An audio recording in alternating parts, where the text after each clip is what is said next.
शिकायचा किती गनिमा वापरायचा हे आपल्या हातात. काहीच करायची गरज नाही, कोणी कोणाला पैसे द्यायची गरज नाही, काय करायची गरज नाही. फक्त आपली शक्ती आपल्याला माहित झाली पाहिजे. 3 लाख यांच्या गाड्या झालं तर ड्रायव्हर खाली उतरले तर 3 लाख झाले आणि यांनी 4-4 बेमार त्याच्यात आणून द्या 5 ते 10 लाख पब्लिक एकट्या ह्या 3 वर्गाचीच आहे. गरीब मराठी ट्रका लावतात, टेम्पो लावतात, खाली बसतात, वर बसतात, ते तर वेगळेच आहेत की वर्ग फक्त हात जोडून बाहेर काढा. एवढं त्यांना नाही यायचं, त्यांचं वाटलं आपल्याला नाही करायचं. त्यांना ड्युटीवर राहावं लागतं, त्याला दवाखान्यात राहावं लागतं, राहू द्या, आपल्याला त्यांचं वाटलं नाही करायचं. पण त्यांना म्हणा तुमचे पाहुणे पाठवा तुमच्या गाडीत, तुमचे चुलते पुतणे पाठवा, कारण ते आपल्या हातात गाडी देत नाही. आणि त्यांचं बी खरंय, आपण कुठं खरपून आणतो गाडी, त्याच्यामुळे ते आपल्या हातात देत नाही. आपलं भरोसा नाही, आपण काय करतो, त्यांची चूक नाहीये. त्याच्यामुळे तुमची गाडी तुमच्याकडे ठेवा. फक्त एवढ्या वेळेस माझं म्हणणं आहे, तुम्ही सगळ्या गाड्या 29 मुंबईला पाहावा.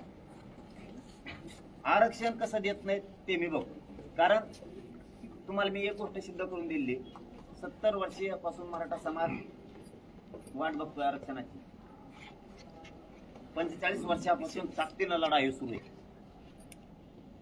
श्रीमंत मराठ्यापासून गरीब मराठ्यांपर्यंत सगळ्याला आरक्षण लागतं. उदाहरण म्हणून सांगतो, सगळ्याला आवाज येतोय ना, गडबड नाही तुम्हाला काही. एक उदाहरण सांगतो, आमच्याकडे एक माजी मंत्री, त्या माजी मंत्र्याच्या पोरानं पेपर दिला आणि ते 2% हुकलं. नाव नाही सांगत, कारण त्याला मी विचारलं नाही आणखी तू नाव सांगू का म्हणून. मी त्यांना विचारलं नाही तुझं नाव सांगू का म्हणून. त्याने पेपर दिले, 2% त्यांचं पोरग हुकलं. म्हणजे श्रीमंत मराठ्याला सुद्धा का आरक्षण लागतं ते सांगतो तुम्हाला. राहू द्या परत गपलत होईल. राहू द्या बाबा, पुन्हा आरडा पुन्हा बंद पडायचा आपला कार्यक्रम. राहू दे, जागेवर हात करू नका, इकडून ये तिकडून ये, ते आपोआप. ते मुंबईत 17 ताळ्याच्या बिल्डिंगवर चढत तिथे इथं त्या मंत्र्यांनी सांगितलं माझं पोरग 2% हुकलं. 6 महिन्याने त्यांचं कुणबी प्रमाणपत्र निघालं. बघा बरं का काय झालंय. 6 महिन्याने त्यांचं कुणबी प्रमाणपत्र निघालं आणि ते अंतरवालीला आले. आणि त्याने अंतरवाली येऊन सांगितलं हेच प्रमाणपत्र, म्हणजे त्यांनी 2% हुकलं, हे मार्क जोडले तर 8 मार्क त्यांच्यावर शिल्लक राहील. त्यांनी अंतरवालीत येऊन सांगितलं हे प्रमाणपत्र जर 6 महिन्या आधी निघालं असतं तर माझं लहान पोरग कलेक्टर झालं असतं. बघा, श्रीमंत मराठ्याला सुद्धा सांगतो किती तोटा आहे. तुमच्या स्टेटस प्रमाणे, तुमच्या प्रतिष्ठेप्रमाणे तुम्हाला पोरगी शिकवी नये, तिला त्या नोकरीला लावू नये. त्या स्वरूपाने MBBS करणं, MD करणं, तुम्हाला तहसीलदार करणं, PSI येत्या, तुम्हाला क्लास 1, क्लास 4, IAS, IPS दर्जाचे अधिकारी, तुमचे लेकरं तुमच्या प्रतिष्ठेप्रमाणे तुम्हाला शिकावं लागणार आहे, त्यांना अधिकारी बनावं लागणार. म्हणून श्रीमंत मराठ्याला सुद्धा आरक्षण लागणार आहे आणि गरीब मराठ्याला सुद्धा लागणार आहे. हे त्याच्यातून सिद्ध होतं. त्याच्यामुळे असं म्हणू नका की माझ्याजवळ लई आहे, माझ्या 4 पिढ्या बसून खात्या. तुमची उंची प्रतिष्ठा दोन्ही पण परत वाढणार. तुमचं पोरग पोरगी जर अधिकारी झाली तर वाढणार आहे. तुम्ही ऐकलं असेल या 6 महिन्यात किती भरतीत आपले पोरं चालले. आता कालच्या भरतीत 750 का काय पोरं गेलेत आपले महावितरणच्या. आपला टक्का इतका वाढणार आहे 2-4 वर्षात. मग परत करू नका. आपले नोकऱ्यालाच नाही, आपला कोणी अधिकारीच नाही, सह्याच करीत नाही. ज्या टायमाला पोरं नोकऱ्याला लावा त्या टायमाला तुम्ही प्रचार करीत हिंडा. मी तुम्ही प्रचार करू नये या मताचा नाही, राजकारण करू नये या मताचा नाही, त्याच्यात बी आपले लोक पाहिजे. त्यात जर आपले लोक नसले आपली जात संपून टाकते. पण याचा अर्थ असा बी नाही की आपले लेकरं जातच संपणार आहे. इतकं गाफील आपण वागावं. एखाद्याला इतकं महत्व द्यायचं. संकट असतं बघा, संकटात जशाला तसं लढावं लागतं. उदाहरणार्थ तुम्हाला कोणी हाणायला आलंय आणि हाणायला आल्यावर तुम्ही म्हणता का थांब मी कपडे घालतो, आणखी जेवलो नाही, जर कपडे बिपडे घालतो मग मारामारी करू आपण. जसं समोर संकट असेल तसं संघर्ष करावा लागतो. तसं आता सरकारमध्ये खलबत सुरू झाले मराठीच्या आरक्षणात करायचं का. कारण शिंदे समितीने 3 गॅजेटियर घेतले. तुमचं सातारा संस्थांचं पण घेतलंय, बॉम्बे गव्हर्नमेंटचं पण घेतलंय, मराठवाड्याचं पण घेतलं. अभ्यासक असं सांगते तुम्हाला हे माहिती असणं गरजेचं आहे. आणि जिथं वेळ द्यायचा तिथं मुद्दाम देत जा. तुम्हाला खरं सांगतो मी पार्टनर होते, तुम्हाला माझ्यासारखा भेटायचा नाही पुन्हा. 24 घंटे काम करणार असं म्हणतोय तुम्हाला. तुम्ही रोजान जरी लावला नाही एखादा माणूस तरी दुपारा जर तेव्हा बसला तुम्ही मला कम बसला तेव्हा मला उद्या येत नाही, मग 3 घंटे मला भाकर खाऊन. मी 24 घंटे काम करतो आणि समाज मोठा कसा होईल एवढंच बघतो. तिन्ही गॅजेटेड घेतले. अभ्यासक असं म्हणते पश्चिम महाराष्ट्राचं जे गॅजेटियर आहे राजश्री शाहू महाराजांचं संस्थांचं, त्या गॅजेटियर मधल्या नोंदीनं एक बी मराठा पश्चिम महाराष्ट्राला राहत नाही असं अभ्यासक म्हणते ना. मला माहित नाही, मी वाचित पचित नसतो. आपण त्याला भड्यात पडत नाही. आपला दान काय वेगळाच असतो. डी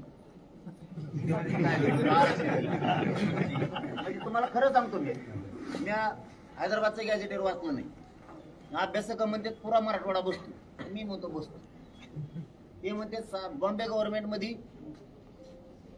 खानदेश, अर्धा विदर्भ, अर्धा कोकण, नाशिक पासूनचा अर्धा पुण्याचा भाग, वापी शिलवाशापर्यंत. आता तो प्रांत गुजरात मध्ये गेला, पण त्यावेळेस त्यात बसत होता असं त्यांचं म्हणणे. औंध संस्थांच्या नोंदीत 75% महाराष्ट्र बसतो असं अभ्यासकाचं म्हणणे. आपण तिन्ही चारही गोष्टी समितीला घ्यायला लावायच्या, अभ्यास पूर्ण होता. पण माझं धोरण कसं आहे सरळ सांगतो तुम्हाला, आणि तुम्ही सगळे मला बघता म्हणून इतके आलात, नाही तर सोपं नाही हो. इथं येणार मराठी आहे त्यात आपण सगळे पाटलच. तुम्हाला बी माहिती आहे बाबा, इमानदार पोट आहे, करतंय, लढतंय, जीव जाळीतंय, रक्त जाळीतंय, आपल्या लेकरा बाळासाठी झटतंय, पोरा बाळासाठी लढतंय, म्हणून तुम्ही तेवढं टाकताय. मग कसं आहे अभ्यासक म्हणतात ना, जरा येडे येतात मात्र झाले आमच्या अभ्यासक वाचलं काही दोन नुसत्या गोण्यात भरलेल्या वाचित येत, आणि ते गोण्यात ते पुस्तक बघितलं मी आपण वाचत फक्त सांग करायचं काय. कारण मी इमानदारीनं माझा समाज आणि मी सरकारला गिअरमध्ये आणतो. बाकी जबाबदारी तुझी. सगळे सोयरीच्या अधिसूचना काढताना सुद्धा सगळे वकील, सगळे अभ्यासक तिथं होते. मी निर्णय घेतलेला नाही एकट्याने. हायकोर्टाचे वकील सहित होते, अभ्यासक होते, कायद्याचे होते, घटनेचे होते का नाही तुम्ही बी, ते सगळे होते.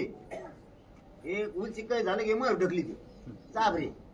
मी सगळेचे सगळे तिथं होते. जेव्हा सांगितलंय कायद्यात टिकतंय मराठी सगळे बसते, तेव्हा 3:30 वाजता पाठ 4 वाजता मी येऊन लोकांना सांगितलं बसतं रे बाबा, आता शांत राहा. मी माझ्या मनानं काही करत नाही, समाजाला विचारून करतो. या वेळेस त्यांनी गॅजेट देण्याच्या अहवाल देण्याच्या समिती तयारी. पण मला काय केलं यांनी, एकदा गिरीश महाजन साहेब आले, पहिले 7-8 मंत्री घेऊन आले. त्याला मोठा बकराच घेऊन येते जीएसटी करून. त्यांना येडं दिसतो ना मी, असं मी कसला पण दिसतो, त्यांना वाटतं हे कसलं का येडं दिसतं, याला आता घुमू आपण. ते असं मला डाव टाकायला येते सगळे, आणि म्हणले मराठा आणि कुणबी एक ही तुमची मागणी. कारण माझी 29 ऑगस्ट 2023 पासून मी म्हणतो ना ती मराठा आणि कुणबी एक. गिरीश महाजन साहेब असं म्हणले, तुम्हाला माहित असावं म्हणून सांगणं गरजेचं आहे, कारण तुम्हाला सगळ्याला बोलतं व्हायचंय. नुसतं ऐकून मागं पळायचं नाही कोणाचे बी. मी भाषण दिलं म्हणून माझ्या मागं नाही पळायचं. कुणी नेता येऊन उद्या भाषण दिलं म्हणून पळायचं नाही. मराठ्यांनी गाफील राहिल्यामुळं कुणी घेऊन पळत आहे मराठ्याला. गेल्या आपल्या 5-7 पिढ्या वयाला मोगम पळू. आता विचारपूर्वकच पळायचं, कुठं पळायचं असले मोगम पळायचं नाही. जिथं समाजाचं लेकराचं कल्याण होणार तिथं लागण ते ताकद वाटायची, त्याला क्षेत्रीय मराठीच्या अवलाद म्हणजे. मागं सारखंच नाही, मी मरायला बी येत नाही. जिथं मराठ्याचं कल्याण होत आहे ना, तिथं सगळं वैर अंगावर घेतलं, सगळं सरकार माझ्या अंगावर आहे. एवढ्या मी शिदीर शेत टोळी केली माझ्या अंगावर यासाठी. मी त्याला मोजित नाही, त्या टोळीला मोजित नाही, तुम्ही टेन्शन घेऊ नका. बाकी त्यांनी सांगितलं त्यावेळेस महाजननी की तुमच्या मागणीप्रमाणे जर आरक्षण द्यायचं असलं, कायदा पारित करायला आधार लागतो, त्याच्याशिवाय कायदा पारित होत नाही. आता बघा मराठ्याला कसा डाव चालून आलाय. 30 एप्रिलला आता मागच्या वेळेस समितीनं 58 लाख नोंदीचा अहवाल सरकारजवळ दिला. आता इथं बरेच कायद्याचे अभ्यासक असतील, वकील असतील, बरेचशी दवी, त्यांना कायदा कळतोय मी काय म्हणतोय. समिती सरकारची गठीत केली सरकारनं, अहवाल तयार केलाय समितीनं, स्वीकारलाय सरकारनं, सगळं त्यांचंच. मी गठीत नाही केली, माझ्या मराठ्यांनी गठीत नाही केली समिती. तिने सर्वे केला. 58 लाख नोंदीचा अहवाल 30 एप्रिलला सरकारजवळ दिला. आता आधार शब्द वापरला होता त्यावेळेस. मराठा आणि कुणबी एक हे कायदा पारित करायसाठी आधार लागतो. 58 लाख नोंदीचा अहवाल आहे. तर करणी मुंबईत गेल्या म्हणायचं पहिला कुणबी आणि मराठा एक जी आर पाहिजे. माघारी जायचं काम नाही. प्रत्येक वेळेस 4 पावलं मागं सरकार लागायचं, कारण प्रत्येक वेळेस डावं टाका लागत होते. आणि बघा डावाशिवाय देवेंद्र फडणवीस माणूस टिकत नाही, ते चित्र प्राणी येते. 40 पाय असल्यासारखा. पण त्याने मला येडं म्हणतात लोक, पण त्याने मला ओळखलं मी काय नमुना. ते म्हणतो हे बेकार रसायन. त्याला आता 58 लाख नोंदीचा अहवाल आहे. 100% मराठ्याचा कुणबी आणि मराठा एक हे जार निघतो. कसलीच अडचण येत. आता योग्य संधी आली मराठ्यांना हातोडा मारायचा. त्यावेळेस काय होतं, 2012च्या कायद्यात दुरुस्ती करावी लागत होती बाबा. तू म्हणता मुंबईतून तुम्हा घरी कमाला, आता काय तिथं काय दगड घेऊनच उठवा डोक्यावर. मला वाटतं का तुमचं वाटलं व्हावा? वाटत असलं 58 लाख नोंदी मिळून देण्यास एका नोंदीसाठी जीव जातो साहेब. मी एका नोंदीसाठी पोराला अडचण आली ना, मंत्री संध्याकाळपर्यंत अडचणीत आणतोय मी. एक पोरग जर म्हणलं की माझं ऍडमिशन रद्द व्हायला लागलं आणि ही व्हॅलिडिटी देत नाही, तर मंत्री मी दिवस दिवस बसून ठेवतोय. आता इतकी संधी आली, हे सगळ्या महाराष्ट्राला कळून पण चुकलंय, पण तरी मी तोंडाने सांगतोय तुम्हाला. 58 लाख नोंदीचा अहवाल गेला म्हणजे मराठा कुणबी एक हे जार निघतो. यांना कुणालाच आधार नाही. बघा ना, ह्या ज्या एवढ्या जाती ओबीसी आरक्षणात गेल्या, यांना कोणाला आधार नाही. नुसते धरल्यांमध्ये कोंबले. पोट जात उपजात म्हणून तत्सम जाती म्हणून यांनी फक्त मध्ये घातल्या. कोणाचा सर्वे केलेला नाही, कोणाला मागास सिद्ध केलेला नाही, कुठली जनगणना केलेली नाही, यादी तयार केलेली नाही. त्या मंडल कमिशनला सांगितलं होतं तू 3 कामं ज्या जाती आरक्षणात घालायची त्याची यादी कर, जनगणना कर, आणि ज्या जातीमध्ये घालायच्या त्यांना मागास सिद्ध कर. यांनी काहीच केलेलं नाही. इंग्रजाची 1931 ची यादी उचलली त्यांनी.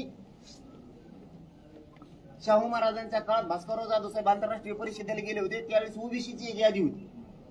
मला वाटतं 52च्या आसपासचा अंदाजा असेल, माझ्याकडून साल मागं पुढे होईल. ती यादी घेतली, कुणाला मागास सिद्ध केलं, आणि जसं तसं त्या व्हीपी सिंग सरकार समोर ठेवून दिलं. झालं आरक्षण लागू. होय ना, आमचं काय पोट नाही दुखत मराठ्यांचं. तुम्हाला 14% आरक्षण दिलं, 28% लोकसंख्या काय केली. मागास कोणाला केलं नाही. आपण 3दा मागास सिद्ध झालोय. कळतंय का मराठ्याला काही? नुसते गाफील नका वागू. पोरा फासे घ्यायला लागले. शिक्षण महाग झालं, इथं शिक्षण करणं सोपं नाही राहिलं आता. म्हणून तुम्ही भानावर येणं आधी गरजेचं आहे. ते भानावर आले म्हणून गेले पुढं. आपल्याकडे प्रॉपर्टी असून सुद्धा आपण तिथंच पाय खोडीत आणखीन बी काही नसून पुढे गेले. आपलं ते नाही दुखत. तुम्ही आम्हाला विरोध का करताय? इथं दुखतंय आपलं. तुम्हाला देताना आम्ही विरोध नाही केला, आम्हाला देताना तुम्ही कसं काय विरोध करता? आरक्षणात लय मोठी ताकद आहे. तुमचं जर 1 कोटीची प्रॉपर्टी आणली ना, एकट्या कुणबी प्रमाणपत्रात तेवढी ताकद आहे. तुमच्याकडे जर 20 एकर रान असलं, 10 एकर असलं, तर राणा इतकी एवढी ताकद एकट्या कागदात. तुमचा 50% विकासच होतोय. तो तुमच्या फीस मध्ये पैसे वाचतेत, कोणाचे लाख वाचत आहेत, कोणाचे 10,000 वाचतील, कोणाचे 20,000 वाचतील. पूर्ण नोकऱ्यात जातील. आता 8-9 अधिकारी कक्षा अधिकारी झाले दिल्लीला, अशी माहिती आली मला. पहिल्यांदा झालं हे. आपले पोरं कक्षा अधिकारी आहेत. कक्षा अधिकारी सोपं नाही. तलाठी 500 रुपये घेतो सही करायचे. किंवा कक्षा अधिकारी आहे. आमच्या त्या गेवरा तालुक्यातली एक पोरगी बीएमसीला मुंबईत सहाय्यक अभियंता बनली, कुणबी प्रमाणपत्रावर. पुरा मुंबईचा कारभार करायला लागले ते लेकरू. लेकरं उंचीवर जाऊ द्या, प्रॉपर्ट्या इकायच्या नाही आहेत. 1 इंच भर सुद्धा जागा इकायला नाही लागली पाहिजे मराठ्याला. 1 इंच भर. इतकं आयुष्याचं पोट भर द्या. आपले आयुष्य गेलं, आपण हयात येतोवर आपल्या लेकरा बाळाला आयुष्याचं देऊन जा. तुमच्या पाय पडून सांगतो, कोणी कोणाचं नाही बरं का. या युगात लय अवघड युग निघलंय. आपले लेकर बाळ मोठे करा. तुमच्याजवळ असेल तर ते टिकल. एक्स्ट्रा पैसे येतील. आपल्या डोक्यात खुळं वेगळे वेगळे घालतेत. सणवाराचा दिवस आहेत मुंबईला. मागं काय बघू नका, काही नाही. माग हत्ती आला काय, राहू दे उभा राहू द्या बाबा. मग गोंधळ होते. मग काय करतात तुम्हाला उभा राहिल्यावर? चढ दिसत आहे. ज्याला ऐकायचं नुसतं ऐकायचं, शिकायचं त्यांसारखं. आता मान पान बघायचा नाही, कपडे मळत येत म्हणायचं नाही, कचा कच बस जायचं पुढे बी. 2 कोटी सभा घेणारा माणूस आहे मी. इथं बसलोय, माझ्याकडे दुसरा असता हेलिकॉप्टर असता, फाड फाड फाड फाड फाड फाड. उगाच तुमच्यात नाही बसत, कारण गरीबाची नाळ सोडायची नाही मला. हो, येणार माणूस मी माझी बडाई नाही सांगत, सत्य आहे ते.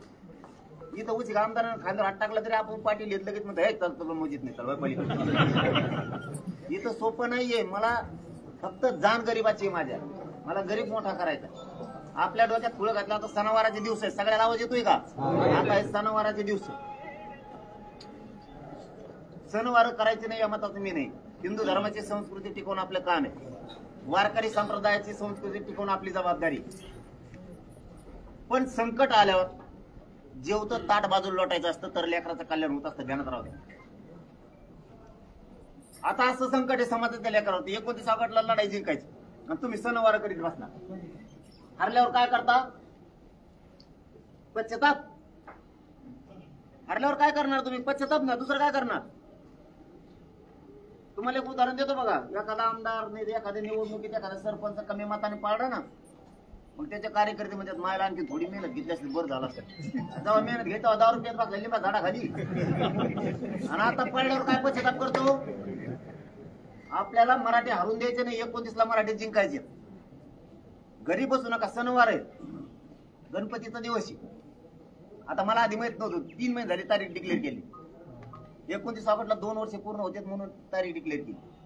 कवर आम्ही लढायचं म्हणून. मला 29ला आरक्षण पाहिजे, माझ्या गरीब मराठीला म्हणून तारीख डिक्लेअर केली. आता गणपती बाप्पा आलेत मध्ये. आता आमचा गणपती आम्ही तिकडे घेतला, आता मुंबईला. काय करावं मग? आता तुमचे घ्या तिकडे मुंबईला. विसर्जन ते समुद्रात करू ना, किती भारी आहे. आपल्या गणपती बाप्पा केव्हा बघायचं समुद्र? आपले सगळे गणपती तिकडे घ्या आणि ज्याला इथं बसवायचं ना, बिनधास्त बसवा, संस्कृती टिकवायची.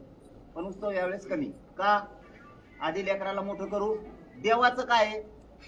जन सुखी व्हावं असं देवाचं म्हणणं आहे. आपण देवाची पूजा का करतो? सत्य का ठेवतो? यज्ञ का करतो? ही जनता, हे जन सुखी राहावं. आरक्षण कशासाठी आहे? जनता हे लेकर बाळ सुखी राहावेत म्हणून. बाप्पाला साकडं घाला, देव गणपती बाप्पाला, बाबा आम्हाला यश येऊ दे, मी मुंबईला चाललोय. ज्याला सोबत गणपती घ्यायचा नाही त्याने बसवा. मग घरी आल्यावर थाटात मिरवू नका करू, आपण विसर्जन थाटात करू. आणि आपल्या घरात लाख रुपये पगार आला, 50,000 पगार आला, किती मोठमोठे उत्सव करू ना. एखादे सुतक पडतं माणूस वारल्यावर, मग आपण नाही का पुढे ढकली. करायचं नाही म्हणतो कमी. आणि काय करणार तुम्ही सणावारात? 1 पोळी खाणार, 10-5 भजे खाणार. काय करणार दुसरा? लेकराचा स्वतःच्या डोळ्याचा वाटोळ बघता का? सण येतील जातील ना. आरक्षण नोकरी गेल्यावर पुन्हा येईल का? आणि मग काय करायचं बसून? आणि इतके चाभरे येत. आपले गणपती बघा आणि त्यांचा गणपती बघा. आपला 10 दिवसाचा, 11 दिवसाचा, यांचा 1.5 दिवसात बघा. हे चाभरे आणि ते परत इथं घेतात. असा निघालेत गिरगाव चौपाटीकडे. त्यांना जर म्हणले कमून, ती म्हणजे त्यांना ड्युटी असते. ती लई ती म्हणजे त्याला असते. आणि दोघाला म्हणजे आमच्या पोराला ड्युटी असते म्हणून यांचा 1.5 दिवसात. आणि आपल्याकडे 10-12 दिवस लपड गुतील. करू 2 महिन्याचा करू. हा, संस्कृती आम्हीच जपाव. 2 महिन्याचा बी करू, काही अडचण नाही. पण वेळ काळवा का? आपल्या समाजाच्या डोक्यावर संकट. आपल्या लेकरा बाळाला आरक्षण लागते. दिवाळीच्या नंतर मोठ्याला भारत्या निघत्या. भारत्या हातातून गेलो, पोरा पोरीचं वाटलं झाल्यावर काय करता? एकत्र येऊ. हारल्यावर तुम्ही म्हणता आता काही सणवार सगळं संपलं, आता चला कुठे जायचं? आता कुठे जातो? समुद्रात उडी आणतो का? आता कुठे जातो? योग्य वेळेवरती योग्य हातोडा आणता आला पाहिजे. आपल्या दोन्ही मनी गरम येतं वरच हातोडा आणायचा. मी कमून जागवतो बाबा रात्रंदिवस. कारण मी पैसे मागायला आलो तुम्हाला? काही स्वार्थ मतदान मागायला आलो? तुमच्या लेकर बाळ पोरं बाळ मोठी झाले पाहिजेत म्हणून ही मरमर चालली.